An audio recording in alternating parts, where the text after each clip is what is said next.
Ngenga za siasa.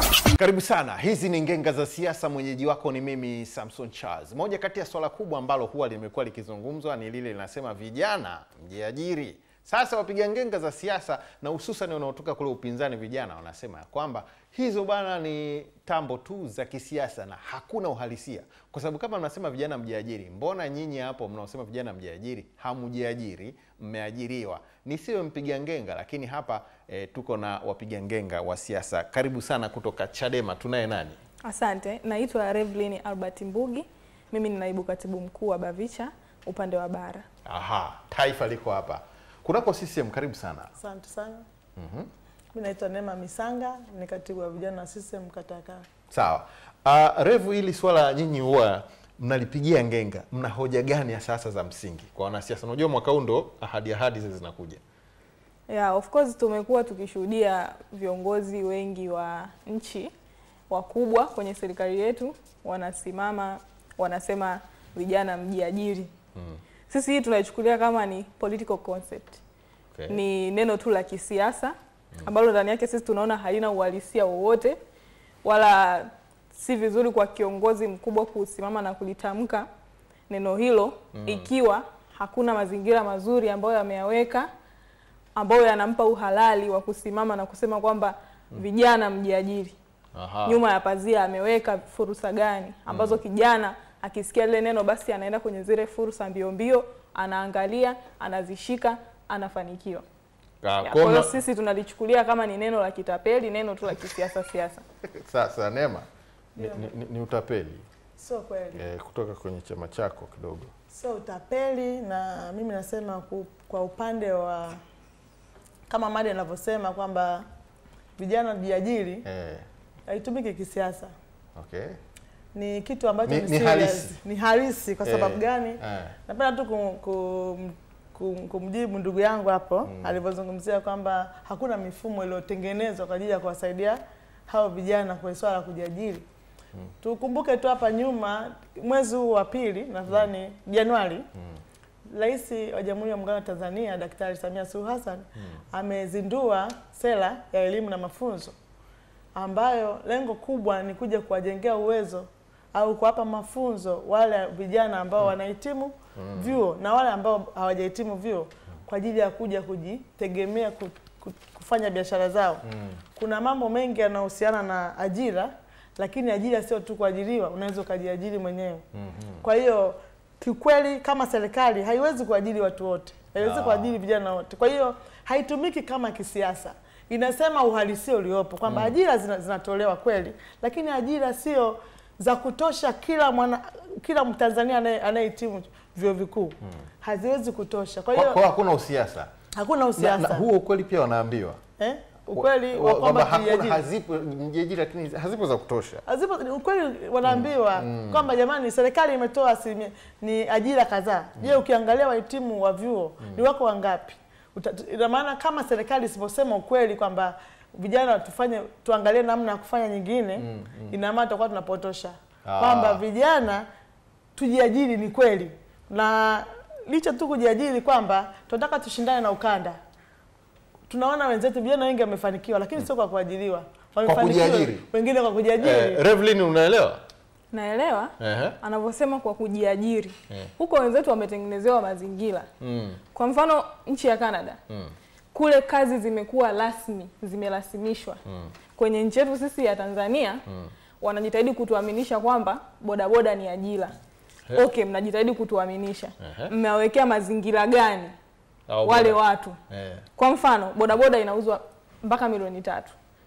Kijana aliyemaliza chuo ana huo mtaji wa kwenda kununua bodaboda ya milioni 3 afanye bodaboda? Hana. Kwa nini serikali kama inaona haiwezi kuajiri watu basi wasiajiri, isitoe kodi, ipunguze kodi kwenye ile bodaboda ili kijana at least awe na uwezo wa kuinunua ile bodaboda akaitumia akapata 30 kwa siku. Jambo la pili hapo kwenye bodaboda ambao wamewapa siku hizi majina mazuri ya kutupamba wanawaita maafisa usafirishaji. Hapo au watu akikamatwa kule barabarani analipa faini 30. Faini ambayo inalingana na basi la milioni 30 ambao basi likikamatwa kwa kosa lake. Walishaka milioni 10,000 nakumbuka. Ile budget. Bado mtu kwa siku anaingiza shilingi ngapi bodaboda? anaingiza 30. Mafuta hapo hapo, kila kitu hapo hapo. Kwa hiyo unaona bado bodaboda ni kitu ambacho wanatupamba afisa usafirishaji, lakini hakuna mazingira mazuri ambayo bodaboda wamewekewa kwamba akapata kipato kizuri kikamsaidia akalipa kodi, akala, akafanya nini kama kijana. Bado kwa kijana haya ana bodaboda hiyo sio yake, ni ya bosi wake. Anatakiwa kupeleka kule marejesho. Ingekuwa yake tungesema at least anaingiza kitu. Kwa hiyo tunaona wanajitahidi kutuaminisha kwamba kuna kazi rasmi, kuna nini, lakini at the end of the day hakuna mazingira mazuri wameziwekea hizo fursa. Ni kweli hata sera ya ajira ya serikali inatambua kwamba kuna upungufu wa ajira. Lakini ni vitu gani, ni motives gani mmezifanya kuhakikisha mnapambana na hiyo changamoto? Tunaenda kwa mfano kwenye pembejeo. Mbolea 70,000 mfuko. Kijana huyu ambaye mnategemea kajiajiri akalime kwenye mabonde kwenye nini, anaenda kukutana na mbolea 70,000. Kwa nini wasiweke ruzuku kwenye vile vitu, vijana wakapata vitu affordable, wakafanya kazi, wakatumia mabonde, wakatumia maji yanayotiririka? Mbona ni makako unakuasha? Unajua anakupa fact. Anakupa fact hapa. Analipa, lakini nikwambie ni kwanza niseme kwa upande wa bodaboda anavyosema. Bodaboda kuna kipindi walikuwa wafiki mjini. Uongo kweli? Sasa hivi bodaboda walikuwa wafiki mjini, si ndio? Unaelewa Rev? Hawafiki mjini kwa maana ipi? Yaani bodaboda zilikuwa zinazuiliwa zisiende mjini. Sasa hivi bodaboda zinaenda kokote. Na niseme kwa upande huo, bodaboda ni wale vijana walioitwa sio ajira. Nadhani upande wa pili nyie ndio mlisema sio ajira. Sisi tunatambua ni ajira kwa sababu kuna watu wamelea familia kupitia hizo kazi za pikipiki bodaboda, lakini mfumo wa serikali umetengenezwa hivi. Kwanza ajibu, mnatambua kama ni ajira bodaboda? Ni ajira, sisi tunaitambua, sijui kwao. Mimi kwa upande wangu sitambui kama bodaboda ni ajira. Asante. Ni nini? Kwa sababu sio kitu ambacho ni rasmi, hakijatengenezewa mazingira mpaka ujue kwamba hiki kitu ni ajira. Yaani unakuja kudhibitishaje kwamba hicho kitu ni ajira? Wanaita maafisa usafirishaji. Yaani wanakuwa na tofauti gani na wale maafisa usafirishaji wanaoajiliwa na serikali? Tunashukuru kwa upande wao hawathamini hicho, lakini asilimia kubwa ya vijana na watu wanalea hadi familia kupitia bodaboda. Mimi naheshimu sana. Kuna boda wao wanakuja kuishukuru serikali kumbe. Wengi sana wanashukuru. Umeona? Na iheshimu, lakini sema kingine bodaboda amesema zinauza milioni 3, milioni ngapi? Serikali imeweka mfumo mzuri. Kuna mikopo sio na riba. Iko kwenye halmashauri zote Tanzania nzima. Vijana wanaenda si juzi ilifutwa imerudi. Imerudi. Sasa hivi kuna utaratibu mwingine. Ile nalo wanawakabia juu. Kulikuwa kunaboreshwa mfumo namna ya kutolewa hiyo mikopo. Sasa hivi imekaa vizuri na maana watu wataomba, vijana wanaomba kupitia vikundi vyao na watapewa kulingana kwa sababu unapoanza kuomba kuna kiwango fulani mtapewa. Kwa hiyo kama kwenye kikundi kama hauna mtaji, hiyo inaweza kukusaidia kukuboost. Sio tu kwenye bodaboda sasa. Hatuongelee ukanunue milioni 3. Zipo kazi zingine, biashara zingine ndogo ndogo. Mnaweza mkajiendesha kidogo kidogo mwisho wa siku kafikia hiyo hatua. Lakini kusema kwamba mbolea sisi ziko juu sio nini? Hizo sio kiivo, umeona? Na kwa sasa hivi kwa namna ambavyo serikali yetu ya awamu ya 6 inavyojaribu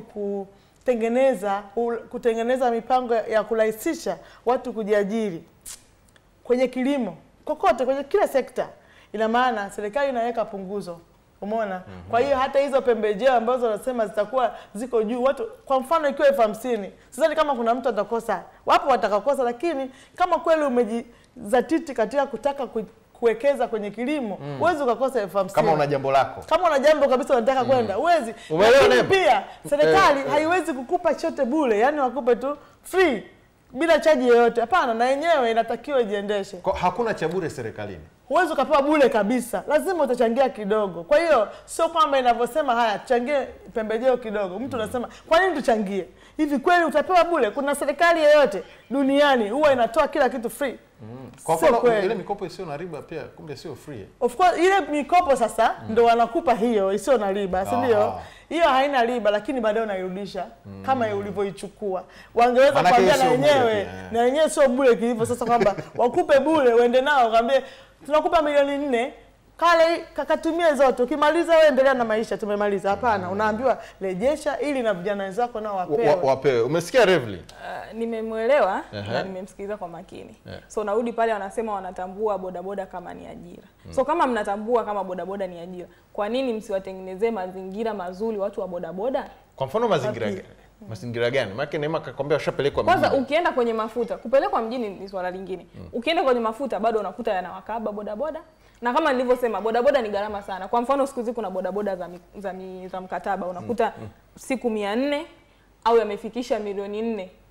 Kwa ananunua, yani hapo ni sawa na amenunua bodaboda 2. Bado unakuta kwa kijana inamkaba apeleke marejesho afanye nini? Yani wangepunguza zati hiyo kodi ambayo ipo kwenye bodaboda hapo, basi vijana awe ana uwezo wa kununua hata bodaboda yake mwenyewe. Amesema mchukue mkopo usio na riba serikali. Kwenye mkopo usio na riba huko halmashauri, hiyo mikopo ni ya kibaguzi. Hiyo mikopo waga kwanza yanapelekwa majina feki, wanapewa watu feki, hizo hela yani waga zinagawana kwa CCM. Hizo tu ni sawa na mikopo ya CCM. Kwa hapo hakuna uhalisia wowote. So kwa nchi ambayo ina vijana wake zaidi ya 40% wanacheza kamari, wangeweka hivyo vitu basi viwe kwa uhalisia. Mtu ukienda kule kweli pasipo na kukuuliza unatoka chama gani, wakusaidie, wakupe mkopo ukafanye shughuli za maendeleo kama wanajali vijana wao. Kwa sababu hata hao bodaboda bado unakuta bodaboda moja inaweza kaa inaendeshwa na watu 3. Asubuhi anaendesha mwingine, mchana anaendesha mwingine, jioni anaendesha mwingine. Yes, wametambua kwamba wanatakiwa kupokezana. Lakini bado watu hao hawana uelewa ile pesa wafanyie nini. Wanaenda kuchezea vieta, wanaenda kubetia hiyo pesa ndogo. Kwa bado hawana uelewa. Kwa serikali imeshindwa hata kuwajengea uwezo vijana wao wa uelewa jinsi gani wanaweza kutumia zile pesa ndogo wanazozipata. Ngenga za siasa. Ngenga za siasa.